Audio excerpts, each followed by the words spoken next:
আমার বিবাহিত জীবনের পর থেকে বেশ অনেকবারই হলো মেজদির বাড়ি এসেছি, তবে এইবার প্রথম মেজদির বাড়ির সবাইকে ভাবলাম চিড়ে আর তাল দিয়ে একটা রেসিপি বানিয়ে খাওয়াবো। তবে সেই রেসিপিটা বানাতে যেয়ে শেষকালে যে এরকম একটা নাজেহাল অবস্থা হবে সেটা কোনোদিনও কল্পনাও করতে পারিনি। Hi everyone, good morning. আবারও স্বাগত আমার একটি নতুন ভিডিওতে। আশা করছি সকলে খুব ভালো আছেন আর সুস্থ আছেন, আর আমরাও বেশ ভালো আছি। আজ হলো শনিবার, এখন ঘড়ির কাঁটায় সকালে 7টা মতো বাজছে। এখন থেকে আজকের ব্লগটা আমি শুরু করছি। আশা করছি আজকের ব্লগটি আপনাদের ভালো লেগে থাকবে। এই দিন পর আজকে এই সকাল 7টার সময় উঠলাম। সারা রাত বেশ ভালো মতনই ঘুম হয়েছে, আর এই যে মেঝেতে যে জানালাগুলো রয়েছে এই জানলাগুলো সারা রাত খোলাই ছিল, সেই কারণে হয়তো আপনারা দেখেই বুঝতে পারছেন যে আমার চোখ মুখগুলো হালকা ফুলে গিয়েছে আর হালকা ঠান্ডাও লেগে গিয়েছে। তবে রাত্রের ঘুমটা কিন্তু বেশ ভালো মতনই হয়েছিল। সোনামাই কিছুক্ষণ আগেই উঠলো, তো সোনামাকে নিচেতে মায়ের কাছে দিয়ে এসেছি। ভাবলাম উপরে নিজে একটু ফ্রেশ হয়ে আসি, তারপরে সোনামাকে খাবারটা খাইয়ে দেবো। মেজদির বিয়ের পর থেকে মেজদির রুমের এই জানালার সাইডের জায়গাটা আমার ভীষণ পছন্দের, কারণ মেজদির এই জানালার পাশেই রয়েছে খোলামেলা মাঠ। এই মাঠটার থেকে সারাদিন এত সুন্দর ঠান্ডা বাতাস দেয় আর কিছু বলার নেই। সব থেকে ভালো লাগে এই সকালের যে ঠান্ডা বাতাসটা দেয়, এই ঠান্ডা বাতাসটাতেই মনটা বেশ ভালো হয়ে যায়। যাই হোক, বেশ অনেকক্ষণ দাঁড়িয়ে ওই ঠান্ডা বাতাসটা অনুভব করলাম। আর বেশিক্ষণ দাঁড়ালে চলবে না, ওইদিকে সোনামাকে এখনো পর্যন্ত খাবার খাওয়ানো হয়নি। দিদিভাই বললো যে আমি তাহলে খাবারটা রেডি করে রাখছি, তুই রেডিটা হয়ে আয়, তারপরে এসে পরে খাইয়ে দিবি। আমিই মানা করলাম, জানেন তো পরিমাণটা বুঝতে পারবে না, তারপরে 2 নাম্বার পাতলা করব না ঘন করে খাবারটা করব সেটাও বুঝতে পারবে না। তো সেই কারণে আমি বললাম যে আমার রেডি হতে খুব একটা বেশিক্ষণ লাগবে না, রেডি হয়ে এসে পরেই না হয় খাবারটা করে নেবো। ওই যে মুখে একটুখানি ফেস ওয়াশটা নিলাম, ব্রাশটা করলাম, আর এসে পরে চুলটা ভালো করে আঁচড়িয়ে নিচ্ছি। এই সকালবেলায় একবার নিজেকে যদি ফ্রেশ না করি সারা দিনটা যেন কেমন একটা এলোমেলো লাগে। তো সেই কারণে নিজেকে সকালে একটু ফ্রেশ করে নিলে সারা দিনটা বেশ ভালো কাটে। যাই হোক, এদিকে তো নিজে ফ্রেশ হয়ে গিয়েছি, এবারে চলুন সোনামায়ের চেঞ্জ করানোর জন্য জামা প্যান্ট নিয়ে যাই, আর সোনামায়ের খাবার করার জন্য খাবারটা নিয়ে যাই। যাই হোক চলুন তাহলে নিচেকে যাই, যে এবার দেখি সোনামা কী করছে। এই যে নিচেকে এসে পরেই দেখছি ওর দাদা ভাইয়ের সঙ্গে ওর তাল রুটি খেতে বসেছে। এদিকে মাও দেখলাম যে সকালের খাবারটা খেয়ে নিয়েছে। মা এখন সকালে খাচ্ছে 1 গ্লাস শরবত আর একটুখানি চা। ওই যে পাইপটা রয়েছে ওই পাইপের সাহায্যেই খাচ্ছে। আর এদিকে দাদা আর বুনু খুনসুটি করছে। সোনামা কিন্তু এমনিতে রুটিটা খুব একটা পছন্দ করে না, তবে আজকে ওর দাদা ভাইয়ের সঙ্গে খাচ্ছে, কি ব্যাপার কে জানে। বাচ্চা ছেলের মন কখন কি হবে সেটা তো বলা যাবে না। যাই হোক চলুন আর বেশি দেরি করব না। ওইদিকে সোনামা ওর দাদা ভাইয়ের সাথে 1-2টো খাচ্ছে, খাক, ততক্ষণকে এইদিকে আমি সোনামায়ের খাবারটা করে নিই। আমি জানি যে ও পেট ভরে খাওয়ার ছেলে নয়, ও কারোর সঙ্গে পেট ভরে খায় না, তো সেই কারণে ওর খাবার তোমাকে করতেই হবে। এদিকে 2 চামচ মতো স্যারেলাক্স দিয়ে দিয়েছি, এবারে জল দিয়ে ভালো করে গুলে নিচ্ছি। বাড়িতে যে স্যারেলাক্সটা তৈরি করি এই স্যারেলাক্সটা প্রথমে একটু জল দিয়ে গুলে নেবেন, তারপরে যদি ফুটে আসে তারপরে এক্সট্রা যে জলটা দিতে হয় ওই জলের পরিমাণে দুধটা দিবেন, তাহলে কিন্তু স্যারেলাক্সটা বেশ ভালো মতো হয়। যাই হোক, এইদিকে তো আমার স্যারেলাক্সটা হয়ে গিয়েছে, ওইদিকে ঠান্ডা করতে দিয়ে দিয়েছি। দিদি বললো ততক্ষণকে তুই সকালের খাবারটা খেয়ে নি। দিদিভাই বললো মুড়ি খাবি না রুটি খাবি, আমার তাল রুটি খেতে বেশ ভালোই লাগে, তো সেই কারণে দিদিভাইকে বললাম ঠিক আছে আমাকে রুটিই দিয়ে দে। তো এইদিকে 3টে মতো রুটি নিয়ে নিয়েছি, আর এদিকে দুধের কড়া করে চা করে দিয়েছি। দিদিভাই জানে যে আমার সকালে খাওয়ার অভ্যাসটা রয়েছে, তো সেই কারণে দিদি এসেই বলে দিয়েছিল তুই সোনামায়ের খাবারটা করে নে, তারপরে সকালের খাবারটা খেয়ে নিবি, তারপরে বেরাতে না হয় আবার অল্প করে খাবি। এই যে আজকে দিদিভাইদের ঘরে সকালের খাবারটা এই রুটি আর চা দিয়েই সারলাম। এই মুহূর্তে সকালের খাবার দাবার সবাইকারই কমপ্লিট হয়ে গিয়েছে, তবে মিডিল টাইমে আবার সবাই মুড়ি খাবে, ওইটার জন্য বিশেষ করে দিদিভাই আজকে আলুর দম করছে।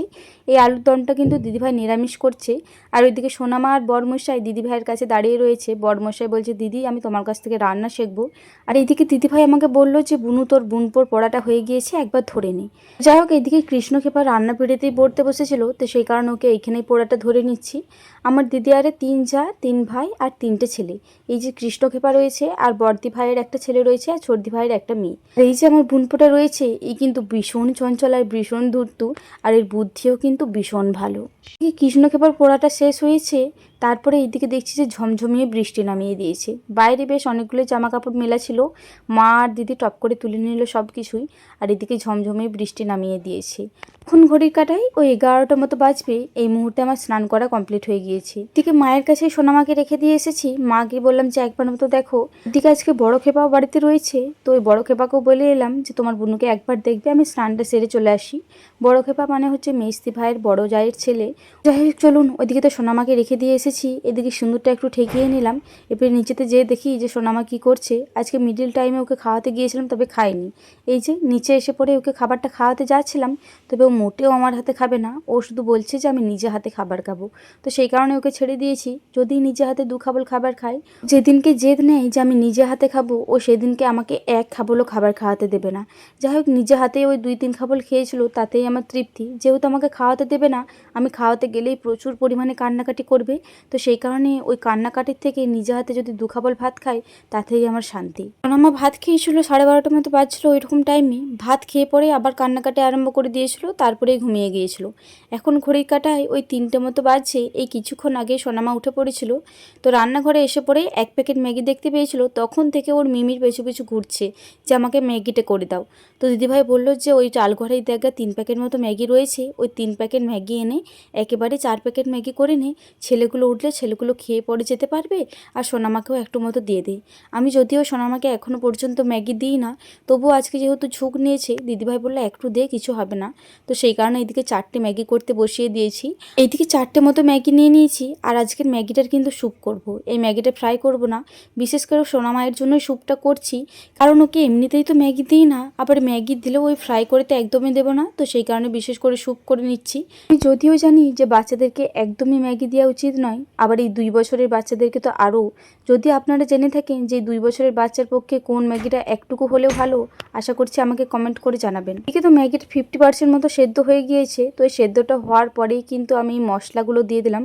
মশলাগুলো দেওয়ার পরেও মিনিমাম 3 থেকে 4 মিনিট মতো ফুটিয়ে নিয়েছিলাম। এই যে এই মুহূর্তে আমার ম্যাগিটা পুরো রেডি হয়ে গিয়েছে। মেজদিভাই বলেছিল যে ওরা কিন্তু খুব একটা বেশি স্যুপ খেতে পছন্দ করে না, তো সেই কারণে খুব একটা বেশি ঝোল ঝোল রাখিনি। আমাদের আজকে বিকালেই বাড়ি চলে যাওয়ার কথা ছিল, তবে বিকাল থেকে ওয়েদারটা সেরকম ভালো ছিল না, আর মেঘ ডাকছিল প্রচুর পরিমাণে। তো সেই কারণে বাচ্চা ছেলে নিয়ে সাহস করে আর বেরোতে পারলাম না। মেজদিদের বাড়ির সবাইও মানা করছিল ঘর যেতে, যে আজকের দিনটা রয়ে যাও, কালকে না হয় ভাত খাওয়া দাওয়া করে পরেই যাবে। এদিকে মাসিমা তালের পিউরিটা বার করে দিয়েছে। তো দিদিভাইয়ারে বললো যে তালের ফুলুরি করতে। তো সেই কারণে আমি ভাবলাম যে দাঁড়াও, তোমাদেরকে চিড়ে দিয়ে একরকম তালের ফুলুরি করে খাওয়াচ্ছি। তো যাই হোক, এদিকে চিড়েগুলো সবার প্রথমে জলে দিয়ে দিয়েছি। জল থেকে এবারে ভালো করে ছেঁকে ছেঁকে তুলে নিচ্ছি অন্য বাটিতে। আপনারা আপনাদের বাড়ির সদস্যর পরিমাণ মতো দিয়ে দিবেন চিড়ের পরিমাণটা। আমাদের এইখানে যতটা দরকার আমরা ততটাই দিয়ে দিয়েছি। আর এদিকে চিনি গুঁড়ো দেবো। তো ছোটদি ভাই বললো যে চিনি গুঁড়ো রয়েছে, দাঁড়াও অর্পিতা, এগুলো একটু ডেলা বেঁধে গিয়েছে, এগুলো একটু ছাড়িয়ে নিই, তারপরে না হয় চিনির গুঁড়োগুলো দিয়ে দিচ্ছি। এই চিড়ে দিয়ে তালের ফুলুরিটা বানানোর জন্য সবার প্রথমে ওই যে চিড়েগুলো ভালো করে জলে ভিজিয়ে নিয়েছি, তারপরে চিনির গুঁড়োগুলো দিয়ে দিলাম। এর আগে কিন্তু অল্প পরিমাণে আমি নুনও দিয়ে দিয়েছি, ওইটা আর দেখানো হয়নি। তারপরে দিয়ে দিলাম অল্প পরিমাণে কালো জিরে। এরপরে যেটা মেন সেটা হচ্ছে তালের পিউরিটা। তালের পিউরিটা কিন্তু একসঙ্গে দিয়ে দেবেন না, একটু একটু করে দিয়ে দিয়ে মাখবেন। একসঙ্গে দিয়ে দিলে কিন্তু একদম পুরো যাচ্ছে তাই অবস্থা হয়ে যাবে, একদম পুরো পাতলা হয়ে যেতে পারে। তো সেই কারণে অল্প অল্প করে দিয়ে পরেই মাখবেন। আমাদের তালের ফুলুরির জন্য এই তাল আর চিড়ে দিয়ে মাখাটা একদম পুরো রেডি হয়ে গিয়েছে। যাই হোক চলুন, এরপরে ওইদিকে তেলটা বসিয়েও দিয়েছে ছোটদি ভাই। আমাকে ডাকলো যে অর্পিতা তুমিই না হয় ছেঁকে দাও, কারণ তালের ফুলুরি আমরা কোনোদিনও করিনি, আর করলেও এই চিড়ে দিয়ে কোনোদিনই করিনি। তুমি যখন করছো এক কড়াই তুমিই দিয়ে দাও। যাই হোক, এদিকে তালের ফুলুরির জন্য তেলটাও চলে এসেছে।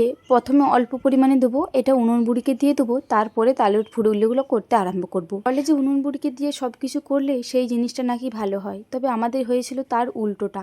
আমরা তো ভেবেছিলাম যে বেশ ভালোই হবে। আগেও বেশ অনেকবার শ্বশুর বাড়িতে আমরা এই রেসিপিটা করেছি, তবে এইবার যে কি হয়েছিল বুঝতে পারছিলাম না, যে তালের পিউরিটা একটু বেশি হয়ে গিয়েছিল নাকি। আমার যতটুকু মনে হচ্ছে ওই তালের পিউরিটা একটু বেশি হয়ে গিয়েছিল, সেই কারণেই না এগুলো ছেড়ে ছেড়ে যাচ্ছিল। এই প্রথমবার মেজদি ভাইতে বাড়িতে কোনো কিছু খাবার করছি, তাও যে শেষকালে এইরকম নাজেহাল অবস্থা হবে সেটা কোনোদিনও কল্পনাও করিনি। এই যে দেখুন কতগুলো ছেড়ে ছেড়ে গিয়েছে। ওই 1 কড়াই মতো আমি করেছিলাম, তারপরে কিন্তু আমি আর করিনি। তারপরে আবারও অল্প পরিমাণে সুজি মিক্স করা হয়েছিল। সুজিটা মিক্স করার পরে কিন্তু আর অতটা ছাড়েনি, আর হালকা আছে করতে হবে, তারপরেই কিন্তু জিনিসটা ভালো হয়েছিল। মার বা আমাদের সকলেরই যতটুকু মনে হয়েছে ওই তালের পিউরিটা একটু বেশি হয়ে গিয়েছিল, সেই কারণেই এমনটা হয়েছিল। আপনারা তালের পিউরির পরিমাণটা একটু দেখে পরে দেবেন, তাহলে কিন্তু বেশ ভালো হবে। আর খেতে কিন্তু বেশ ভালো লাগছিল। ভেঙে যাচ্ছিল বলে মনটা তো একটু খারাপ লাগছিল, তবে সুজিটা দেওয়ার পরে যখন গোটা গোটা উঠছিল তখন মনটা বেশ ভালো লাগছিল। যাই হোক, আপনারাও একবার ট্রাই করে দেখতে পারেন, খেতে বেশ ভালো লাগে। তো যাই হোক চলুন, আজকের ভিডিওটা এই পর্যন্তই। ততক্ষণে সকলেই খুব ভালো থাকবেন, সুস্থ থাকবেন।